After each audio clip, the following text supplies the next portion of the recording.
تو آپ اندازہ لگائیں کہ عوام الناس جو ہے وہ آپ کے بارے میں، ہمارے بارے میں کیا تاثر قائم کریں گے کہ اتنی بڑی آفت مسلمانوں پہ، انڈیا نے پاکستان پہ حملہ کیا، اسرائیل فلسطین غزہ پہ حملہ آور رہا، اب ایران پہ حملہ آور ہو گیا ہے، باقیوں کو بھی دھمکیاں دے رہا ہے، اور ہمیں اس کا کوئی احساس ہی نہیں۔ وہ ہمارا موضوع ہی نہیں ہے، نہ ہماری تقریروں کا موضوع ہے، نہ ہمارے جلسوں کا موضوع ہے، نہ ہمارے مناظروں کا موضوع ہے۔ ہمارا موضوع جو ہے وہ آپس میں گتھم گتھا ہیں، آپس میں لڑ رہے ہیں،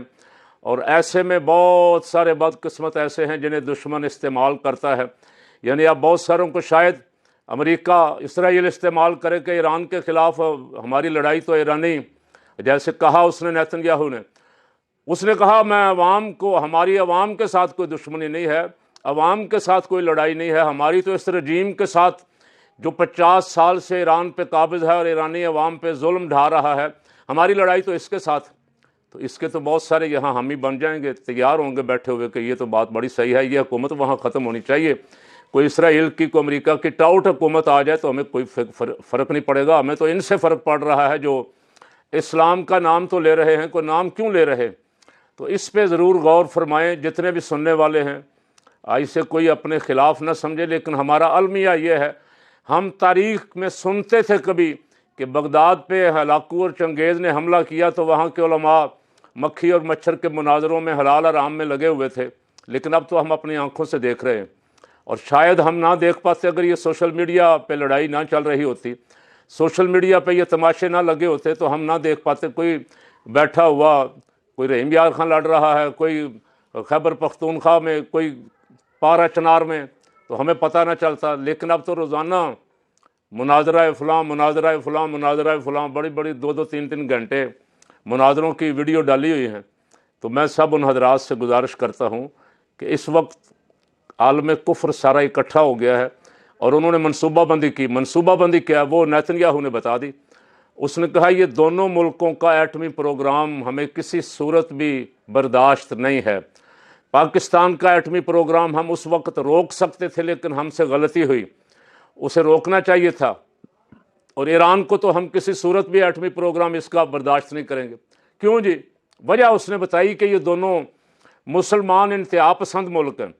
پاکستان میں تو مولویوں کی حکومت نہیں ہے، پاکستان میں تو آپ کے لاڈلوں کی حکومت ہے، آپ کی مرضی کے زرداری اور شہباز کی حکومت ہے۔ پھر پاکستان سے تکلیف یہ ہے کہ پاکستانی فوج بھی اسلام کا نام لیتی ہے، پاکستانی عوام بھی اسلام کا نام تو لیتے ہیں، اور جب کبھی کوئی مسئلہ کھڑا ہوتا ہے تو کھڑے ہو جاتے ہیں، لڑنے مرنے کے لیے تیار ہو جاتے ہیں۔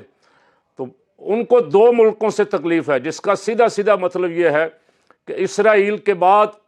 پاکستان نشانہ ہے، اور پاکستان کی اللہ حفاظت فرمائے۔ کل بھی میں نے کہا تھا، جس طرح کا اللہ کریم نے پاکستان کو دفاعی نظام دیا ہے اور جذبہ شہادت دیا ہے مجاہدوں کو، لڑنے والوں کو، اسرائیل کا اگر کبھی پاکستان کے ساتھ اس کی پنجہ آزمائی ہو جاتی تو اسے سمجھ آ جاتی جنگ کسے کہتے ہیں۔ 2000 یا 2200 کلومیٹر دور بیٹھ کے ایران پہ حملہ کرنا، اور وہ بھی لاجسٹک سپورٹ اس کو مل رہی ہے اردن سے، قطر سے، امارات سے، وہاں اس کے امریکن اڈوں سے، اتنی دور سے بمباری کرنے کے لیے آنا ایک مسئلہ تھا، لیکن ہمارے اپنے ہی اس کی ہمت، ایران کے لیے کوئی رستے میں حامی نہیں ہے۔ اب اس پہ غور ہو رہا ہے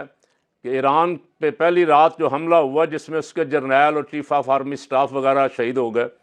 اس کے بعد اچانک جو پاسا پلٹا ہے، ایران نے جو پلٹ کے وار کیا ہے، کہا یہ جا رہا ہے کہ اس میں پاکستان کی طرف سے اسے پاکستان کی ISI بس کسی نے نامعلوم لکھا ہے،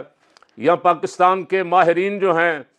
جنہوں نے جا کے دوبارہ ایئر ڈیفنس سسٹم کو بحال کیا ہے، ان کی سپورٹ مل رہی ہے۔ تو سیدھی سیدھی بات ہے، وہ الزام لگائیں گے پاکستان پہ، بہانہ بنا کے پاکستان پہ بھی حملہ کریں گے۔ اس لیے پاکستانیوں کو تیار رہنا چاہیے، اور علماء کو کچھ تھوڑی سی روش بدلنی چاہیے، قوم کو جہاد کے لیے تیار کرنا چاہیے۔